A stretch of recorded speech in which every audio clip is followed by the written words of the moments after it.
Bismillahirrahmanirrahim. Elhamdülillahi Rabbil alamin. Ve salatu ve selamun ala Resulina Muhammedin ve ala alihi ve sahbihi ve sellim. Esselamu alaikum ve rahmetullahi ve barakatuh.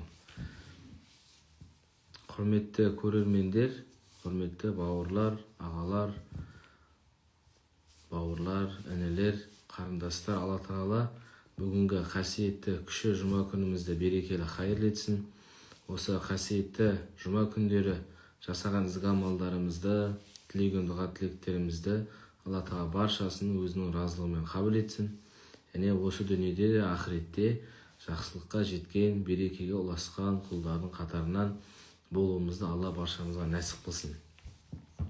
Міне біздің дәйім қосымшамыз Алланың қалауымен бүгін екінші умра сапарын Құранды толық күнделікті үзбей оқып, осы бір айдың ішінде кемі 20 күн Құран оқитын болсаңыз, осы дәйім қосымшасымен сіз бір мезетте Құран хатымға қатыса аласыз, және бір мезетте умраға жолдама ұтып алуға осы амалыңыз себепші болады. Міне екінші рет тағы бір бауырымыз умра жолдамасын ұтып алды. Алла Тағала ол кісіге жасаған ізгі амалдарын қабыл етсін дейміз. Енді Алла қаласа осы жұма күндері көптеп садақа беріп, көптеп Құран оқып, жақсы амалдарды, ізгілікті жасау, ол барша мұсылманға ортақ міндет. Өйткені адамзаттың асыл тәжі пайғамбарымыз Алланың оған игілігімен сәлемі болсын.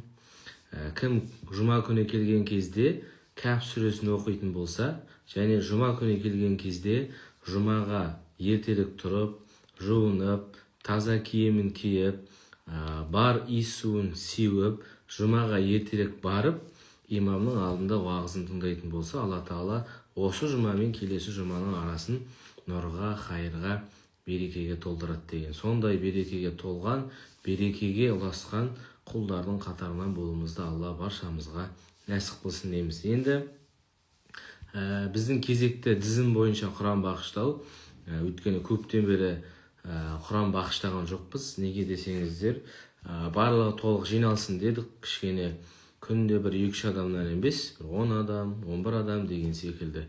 Енді Алла қаласа қазір кезекті тізім бойынша Құран бағыштайтын боламыз. Енді сіздерді өмірде өткен аталарыңыздың, жақындарыңыздың, туыстарыңыздың атынан Құран бағыштағыңыз келсе, хатым сөзін жазып кетіңіздер.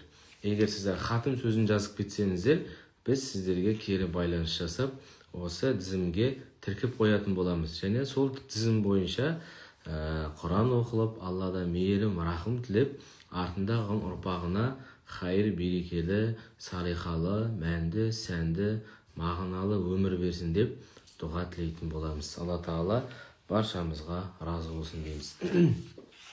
Және де осы жұма күндері барлық оқыған Құрандарымыз, жасаған ізгі амалдарымызды Алла өзінің разылығымен қабыл етсін.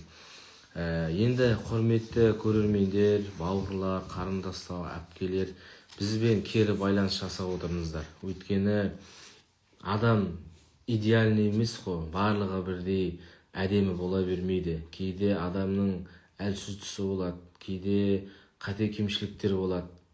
Біз мұсылман болғаннан кейін әркім бір-бірімізге жақсы пікір айтуға қалыптасу керекпіз. Егер біздің қосымшамыздан қандай пайда алып жатсаңыздар, бөлісіп отырыңыздар.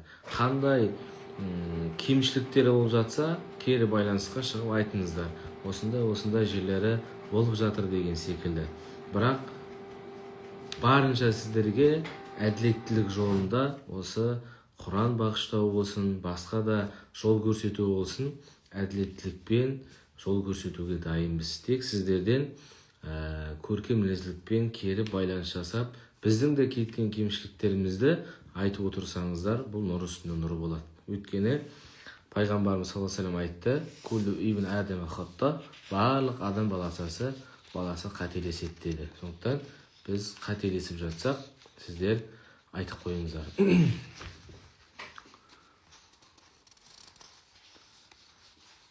Жоқ, мұндай.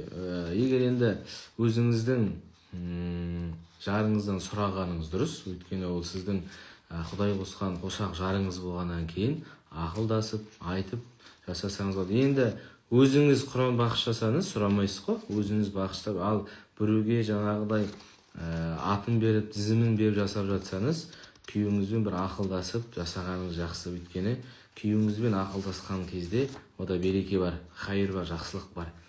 Әркім өзінің білгенінше кете беретін болса, мысалға біздің дінімізде де біз Құранға қараймыз. Одан кейін пайғамбарымыз саллаллаху алейхи вассаламның әрбір сөзіне қараймыз. Ода не айтылған, ода біздерге қандай жол көрсетілген деген секілді.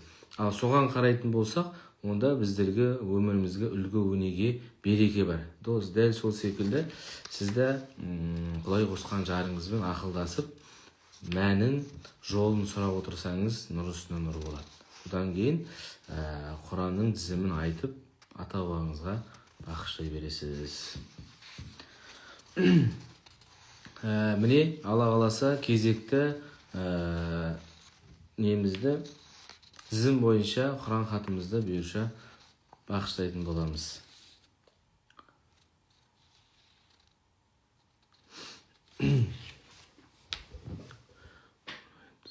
Умраны ойнап тастадық. Умраны Алла нәсіп қылған бір бауырымыз жеңіп алды. Тек сіздерден Құран хатымды үздіксіз оқып отырсаңыздар, және бір айда кейбір адамдар түсінбей қалады екен, осыны бір түсіндіріп жіберейік. Кейбір адамдар Құран оқыған кезде үзіліп қалып жатады. Мысалға сізде 15 күн болып қалса, 10 күн болып қалса, онда сіз умра жолдамасына қатыса алмайсыз. Өйткені 30 күннің 20 күні оқылу керек. Ол арасында бір күн үзіліп қалса да ештеңе етпейді. Тек бір айдың 30 күннің 20 күнінде Құран хатым оқылу керек, бір беттен. Ал сол бір бетті үзбей оқып отырсаңыз, онда сіз умра жолдамасына қатыса аласыз. Және соны жаңағы өздерінің өткізетін бір амалдары бар. Сол амалдарды өткізу арқылы кімге нәсіп болады, соған бұйырады. Енді Алла ықыласты болған, тұрақты болған, амалында да, ниетінде де ешқандай рия болмаған барлық нәрсені мен Алланың разылығы үшін істеймін. Және сол нәсіп болған нәрсені Алла маған ниетіме қарай береді деп істеуіміз керек. Негізі Құранды умра ойнатады екен, тағы бірдеңе екі деп оқымауымыз керек. Керісінше, осы амалым арқылы Алла Тағала бір қалағанымды берсе екен, осы ісім арқылы Алла Тағала менің ниетімді қабыл қылса екен деп орындасақ, онда нұр үстіне нұр болады. Бисмилла, кезекті тізім бойынша Құран хатымызды бағыштайық. أعوذ بالله من الشيطان الرجيم بسم الله الرحمن الرحيم الحمد لله رب العالمين الرحمن الرحيم مالك يوم الدين إياك نعبد وإياك نستعين اهدنا الصراط المستقيم صراط الذين أنعمت عليهم غير المغضوب عليهم ولا الضالين بسم الله الرحمن الرحيم ألف لام ميم ذلك الكتاب لا ريب فيه هدى للمتقين الذين يؤمنون بالغيب ويقيمون الصلاة ومما رزقناهم ينفقون والذين يؤمنون بما أنزل إليك وما أنزل من قبلك وبالآخرة هم يوقنون أولئك على هدى من ربهم وأولئك هم المفلحون بسم الله الرحمن الرحيم قل أعوذ برب الناس ملك الناس إله الناس من شر الوسواس الخناس الذي يوسوس في صدور الناس من الجنة والناس صدق الله العظيم سبحان ربك رب العزة عما يصفون وسلام على المرسلين والحمد لله رب العالمين آمين.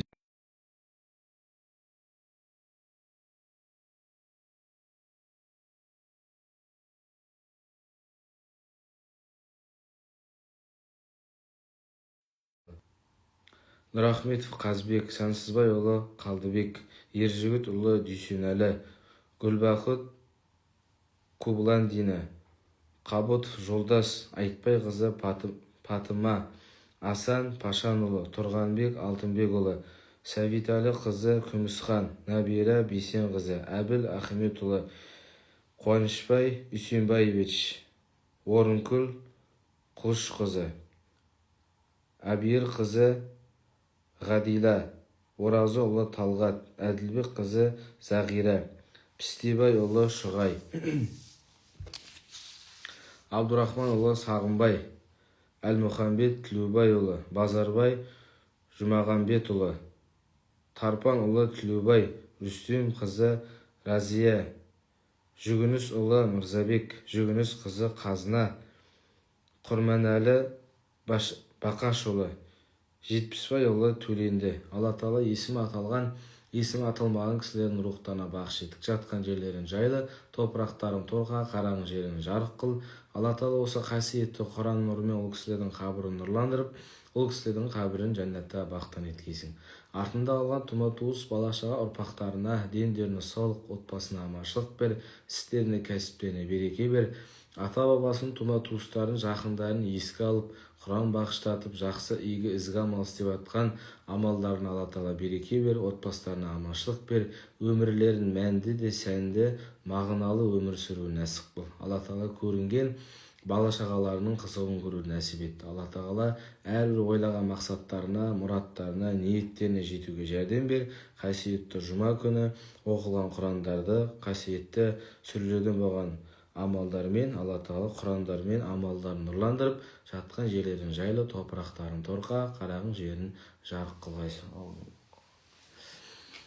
Міне осылай кезекті тізім бойынша Құран бағыштап, және соның берекесін, қайырын Алладан тілеп, артында қалған ұрпағына Алла Тағала берекелі де, қайырлы, мәнді, мағыналы өмір берсін деп тілейтін боламыз. Алла Тағала баршаңызға разы болсын. Міне осылай сіз хатым сөзін жазып кетсеңіз, міндетті түрде сізге жауап беріледі, және өмірде өткен ата-бабамыздың артынан осылай Құран бағыштап Алладан береке, қайыр тілейтін боламыз. Алла баршамыздың дұға тілегіміз қабыл етсін. Сәлден кейін тағы кіреміз, шығып кетпеңіздер. Бұл жолы Алла қаласа халифа Алтай атамыздың, бабамыздың артынан Құран хатымды толықтай бағыш ететін боламыз. Соған қатысып, өздеріңіз сол хатымның дұғасына қатысып, дұғаңызды тілеп, өміріңізге береке тілеп, осы қасиетті жұма күні барынша осы дұғаға қатысып, ішіңізден де дұға айтып қойсаңыздар болады. Алла Тағала баршаңызға разы болсын. Ва алейкум ассалам, рахматуллахи ва баракатух. Бүгінгі умрамыздың нәтижесі шықты. Осы парақшамызға кіріп толықтай қарап алсаңыздар болады, және пікір қалдырып лайк басуды ұмытпаңыздар. Жақсы, ассаламу алейкум.